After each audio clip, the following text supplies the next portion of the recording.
Atas kesempatan yang diberikan. Bismillahirrahmanirrahim. Yang saya hormati Bapak Kepala Sekolah, dalam hal ini diwakili oleh Bapak Wakil Kepala Sekolah. Yang saya hormati Bapak Ibu Wakil Kepala Sekolah. Yang kami hormati Bapak Ibu sesama pendidik. Assalamualaikum warahmatullahi wabarakatuh. Alhamdulillahirrabbilalamin. Allahumma salli ala Sayyidina Muhammad wa ala ali Sayyidina Muhammad. Pertama-tama marilah kita sama-sama panjatkan puji syukur kehadirat Allah Subhanahu wa ta'ala atas segala nikmat yang diberikan kepada kita. Dan tentu saja salam dan salawat selalu kita kirimkan ke Nabi Muhammad SAW beserta dengan seluruh keluarga beliau, sahabat beliau, dan tentu saja kita umatnya insya Allah mendapatkan syafaat beliau. Bapak Ibu, terima kasih atas kehadiran Bapak Ibu di tempat ini membersamai kegiatan kami, yaitu menyampaikan aksi nyata modul 3.3 dengan topik pengelolaan program berdampak pada murid. Jadi ini adalah tugas terakhir kami di modul 3. Insya Allah kegiatan ini akan menjadi tugas terakhir di kegiatan CGP kami. Baik Bapak Ibu yang kami hormati, di sini kami akan mulai dengan pertanyaan pemantik.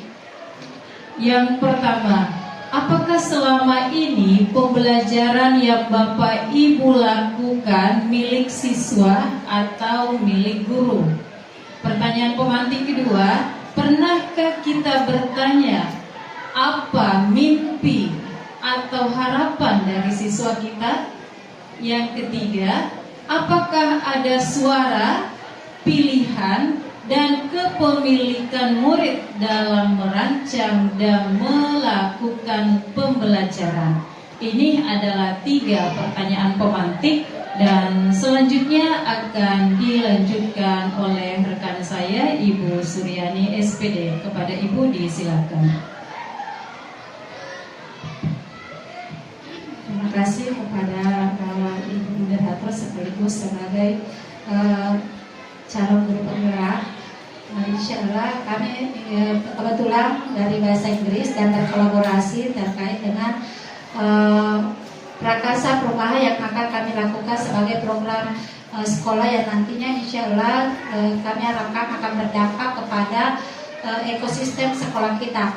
Nah, tadi sudah dipaparkan bahwa pertanyaan pemantik ini nantinya akan sebenarnya menjadi refleksi bagi kita semua. Nah, tadi dikatakan apakah selama ini di sini di Prakarsa Perubahan itu kita ingin mengetahui sebenarnya sejak kami angkat di sini selama ini sudah kita mau ambil budaya positifnya, sudah banyak program di sekolah kita.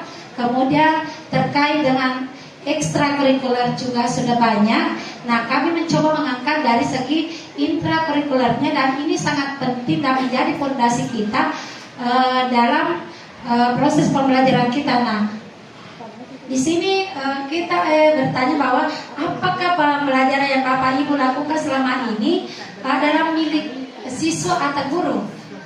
Nah, kita refleksikan diri dulu.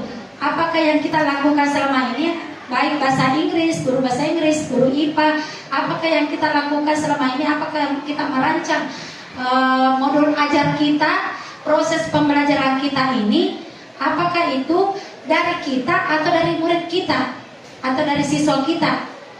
Nah, itu dulu pertanyaannya.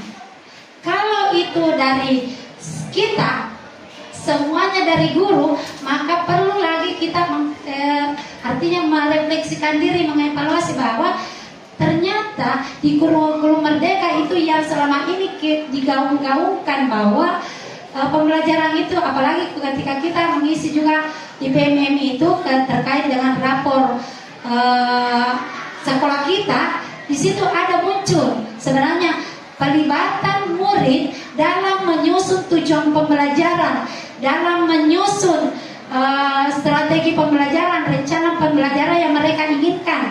Nah, kita sering mencentang tapi pada kenyataannya sebenarnya apakah di lapangan itu yang kita lakukan selama ini? Ataukah kita membuat modul ajar itu, kita membuat melaksanakan pembelajaran di kelas itu adalah kita yang punya sebenarnya, guru yang punya.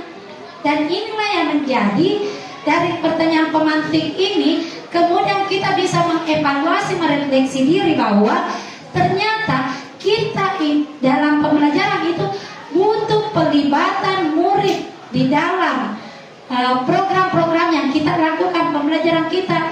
Kenapa selama ini siswa tidak antusias, tidak terlalu dalam artian kadang acuh tak acuh mengikuti pembelajaran karena mereka tidak punya suara di pembelajaran mereka. Mereka tidak dilibatkan, mereka tidak punya pilihan. Anak-anak kita tidak punya kepemilikan terhadap pembelajaran yang kita lakukan, karena itu mau kita sebagai guru, bukan mau siswa. Tapi mungkin ada beberapa yang kebetulan saya pernah merasakan ini, mencoba untuk menawarkan tugas apa yang mau dia lakukan. Ternyata antusias juga siswa.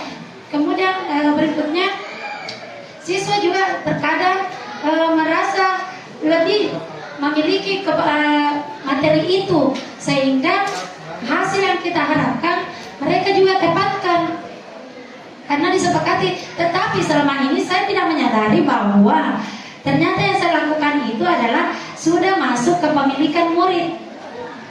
Nah, sehingga kemudian kami angkat. Kemudian pertanyaan kedua tadi benar. Nah, kemudian di prakarsa dari sinilah berpijak dari sinilah kemudian kami mencoba membuat prakarsa perubahan, yaitu menumbuh kembangkan student agency atau kepemimpinan murid, dan dengan merancang visi dan strategi dalam meningkatkan kemampuan berbahasa Inggris murid melalui program Student English Learning Adventure, kami singkat sebagai program STELA, pengharum ruangan. Dalam hal ini memberikan nuansa dari brand ini atau dari akronim ini, kami memberikan nama STELA sehingga betul-betul ada suara nantinya murid, ada kepemilikan murid, ada pilihan murid di dalam proses pembelajarannya. Berpetualang dengan bahasa Inggris. Berpetualang apa? Kita lihat bahwa di program ini nanti kami insya Allah guru bahasa Inggris, dan sebenarnya ini kami namakan STELA untuk bahasa Inggris, tetapi bisa digunakan oleh semua guru mata pelajaran. Sebenarnya bisa digunakan oleh semua guru mata pelajaran karena pijakan kita sama nantinya.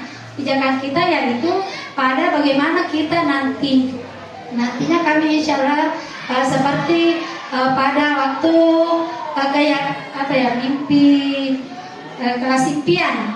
Nah, hampir sama ini di proses awal semester. Nah, kami nanti akan mengkaji di situ di awal semester ataukah di awal pokok pembahasan nanti kami berencana mudah-mudahan teman-teman juga bisa melakukan hal yang serupa. Kita akan meminta dulu pendapat siswa kita, apa mimpi mereka terhadap bahasa Inggris, apa harapan mereka terhadap bahasa Inggris. Kalau misalnya dari matematika, dari IPA, dari IPS, bahasa Indonesia, dan semua mata pelajaran, kita perlu dulu di awal menggali betul apa sebenarnya harapan anak-anak kita terhadap mata pelajaran kita. Itu. Kemudian setelah itu setelah kita menggali apa mimpi mereka, kemudian kami akan melakukan merumuskan tujuan pembelajaran bersama dengan murid. Selama ini kami tidak lakukan perumusan tujuan pembelajaran bersama murid karena kami selalu tidak berpikir aset, tidak berpikir kekuatan, selalu pesimis bahwa bagaimana mungkin anak-anak bisa merumuskan tujuan pembelajaran. Nah, sementara kita guru sendiri tidak mampu untuk menurunkan tujuan pembelajaran itu, atau tidak mampu, maksudnya baru mengarahkan siswa saja seperti itu. Kemudian nantinya kami akan mencoba merumuskan bersama, tetapi dengan konsep bahwa kami tetap menyodorkan tujuan pembelajaran dari penurunan CP yang ada. Tetapi nantinya sebelum memulai pembelajaran kami tetap ada komitmen bersama dengan peserta didik, apakah mau menambahkan tujuan pembelajaran itu ataukah mau merevisi sesuai dengan apa yang mereka inginkan nantinya dalam proses pembelajaran itu. Kapan dari Pak Syarifudin, silakan. Itu saya garis bawahi bahwa di dalam melibatkan siswa dalam program pembelajaran ini dua cara yang bisa kita lakukan. Pertama, bisa secara langsung, bisa tidak langsung. Tidak langsungnya lewat hasil asesmen diagnostik. Nah, secara langsungnya ditanya satu-satu, dan itu mungkin tidak bisa kita lakukan. Ya, tidak mungkin. Kenapa? Karena butuh waktu dulu. Tanya misalnya CP1 ini apa keinginannya siswa? Tidak mungkin ditanya satu-satu. Jadi yang memungkinkan peluang yang besar untuk kita melakukan untuk melibatkan siswa adalah asesmen diagnosis tadi. Saya kira untuk sementara Ibu, terima kasih atas waktunya. Assalamualaikum warahmatullahi wabarakatuh. Di sini tadi bukan cuma di bagian tujuan pembelajaran dan penilaian, sebenarnya kami lebih mengorientasikan kepada strategi pembelajaran sebenarnya dengan harapan siswa. Di situ kami titik penekanannya di situ, stressingnya di situ, di bagian visi harapan murid dengan strategi pembelajaran kami yang nantinya itu sebenarnya di situ pelibatannya siswa secara banyak di situ untuk program yang kami tawarkan. Nanti katanya mengingat waktu kami nanti insya Allah kami akan tetap akomodir pertanyaan dari Pak Syarifudin. Kemudian kami akhiri. Assalamualaikum warahmatullahi wabarakatuh. Waalaikumsalam warahmatullahi wabarakatuh. Demikian Bapak Ibu pemaparan dari calon guru penggerak kita, yaitu Bu Suryani Meskuri dan Bu Karmawati Meskuri. Mudah-mudahan apa yang beliau sampaikan kita bisa mengambil hikmahnya dan kita bisa secara pelan-pelan mengikuti calon-calon guru penggerak kita, sehingga insya Allah sekolah kita ke depan akan lebih baik. Saya kira demikian Bapak Ibu, kurang lebihnya mohon dimaafkan. Akhir kalam, Assalamualaikum warahmatullahi wabarakatuh.